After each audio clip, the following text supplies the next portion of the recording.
साथियों, अधिकांश लोग जीवनोपयोगी विचारों से संबंधित पुस्तकों से दूर रहते हैं।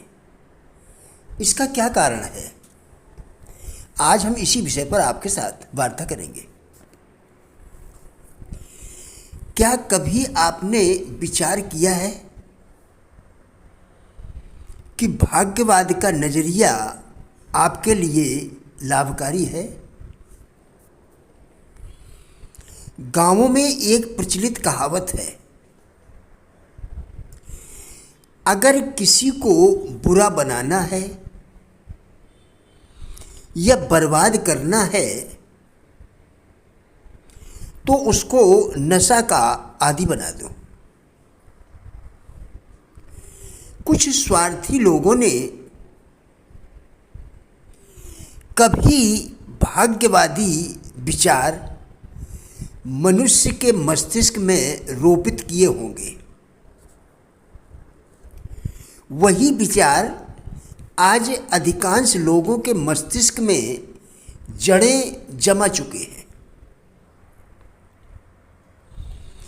अधिकांश लोग जीवनोपयोगी विचारों वाली पुस्तकों से दूर रहते हैं।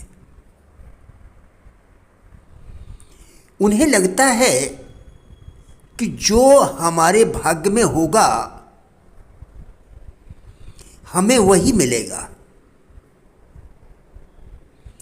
यही भ्रम हमें आगे बढ़ने से रोक रहा है। सच्चाई तो यह है कि हम अपने जीवन में जो कुछ भी सुख दुख भोगते हैं वह हमारे कर्मों का ही फल है। उसमें भाग्य का कोई भी दोष नहीं। जीवन में उन्नति के अवसरों की कोई कमी नहीं है। बस हमारे पास उन अवसरों को खोजने और परखने की बुद्धि होनी चाहिए।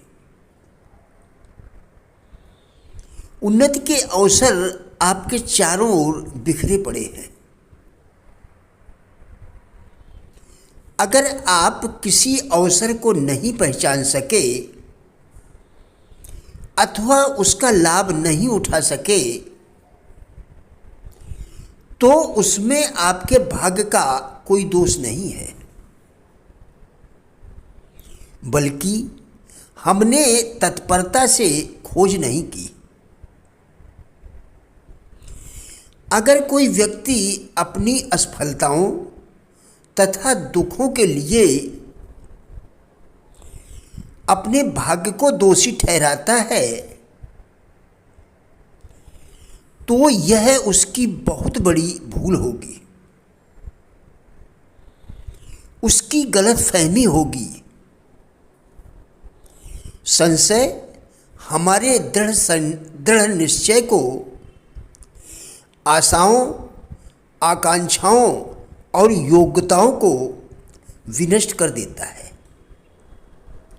संशय हमारे दृढ़ निश्चय को, आशाओं को, आकांक्षाओं को और योग्यताओं को विनष्ट कर देता है। आप जिस कार्य को करना चाहते हैं उसे संपूर्ण उत्साह के साथ कीजिए। आप निश्चित ही सफल होंगे। अपना कीमती समय दूसरों की आलोचना में गुजार देना कोई बुद्धिमानी नहीं हो सकती। यह भी तो संभव है कि आप जिस व्यक्ति के दोष देख रहे हैं, जिसकी आलोचना कर रहे हैं, उसके दोषों की तुलना में आपके दोष कहीं अधिक हों। अपने जीवन में सिर्फ उन्हीं लोगों से संपर्क बनाइए जिनसे आपको प्रेरणा प्राप्त हो।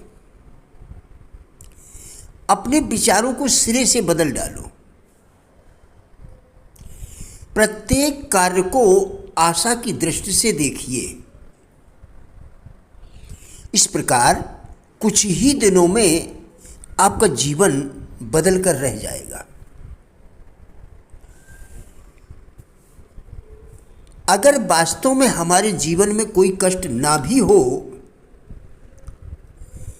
तो भी हम कल्पना से किसी कष्ट को उत्पन्न कर लेते हैं। यह तो सिर्फ हमारे दिल की बात है कि हमारा दिल किसी भी बात को कष्टकारी मान बैठता है तो हमें खुद ही कष्टकारी महसूस होने लगता है।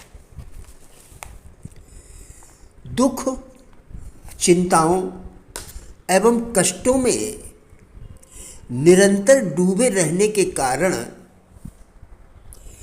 हमारे दिल की हालत वह होती है, हमारे दिल की हालत यह होती है कि प्रत्येक चीज़ को हम कष्टकारी समझने लगते हैं। जो लोग सर्वाधिक अभागे दिखाई पड़ते हैं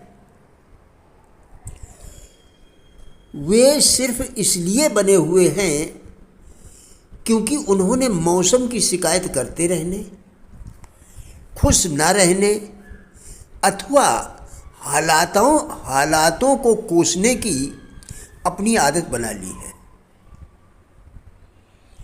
जो लोग असफलता, निर्धनता, दुर्भाग्य एवं बुरे दिनों का रोना रोते हैं उनका समूचा जीवन निराशा में डूब जाया करता है। ऐसे लोगों के चेहरे बासी पुष्प की तरह मुरझा जाते हैं। जो मनुष्य यह जानता है कि वह क्या चाहता है वही मनुष्य बुद्धिमान होता है। ऐसे लोग अपने दिलों में आई भावनाओं में बहते नहीं हैं। वे आवेश को अपने ऊपर शासन नहीं करने देते, अपितु अपने आचरणों के अनुकूल आचरण करते हैं। यदि आप चिंताओं से मुक्ति चाहते हैं तो भय, क्रोध, चिंता, निराशा, चिड़चिड़ापन, मन की डामाडोल स्थिति, एक दूसरे को देखकर जलन आदि अवगुणों को त्यागने का संकल्प लें और निरंतर अभ्यास से इन्हें त्याग दें। आलस्य का इकलौता उपाय है कार्य करो। स्वार्थ भावना का उपचार है त्याग करो। अविश्वास की भावना का उपचार है अटूट विश्वास। बुजदिली का उपचार है किसी महान एवं कठिन कार्य को पूर्ण करने का प्रण कीजिए तथा उसे पूरा करने हेतु तन मन धन से जुट जाइए। प्रिय साथियों, राजेंद्र बल्हाटिया यूट्यूब चैनल के सभी वीडियोस एक अच्छी ज़िंदगी जीने के लिए अत्यंत ही उपयोगी है। हमारा विश्वास है कि इस चैनल के सभी वीडियोस आपको ज़रूर अच्छे लगेंगे। कृपया चैनल को सब्सक्राइब करें जिससे इसी प्रकार के और भी वीडियोस आप लगातार देखकर अपने विचारों में परिवर्तन कर सकें। वीडियो को लाइक एवं शेयर करके कृपया हमारे फेसबुक पेज गुड लाइफ को भी फॉलो करें जिसका लिंक वीडियो के डिस्क्रिप्शन में दिया गया है। कृपया हमारा भी उत्साह बढ़ाएं। धन्यवाद।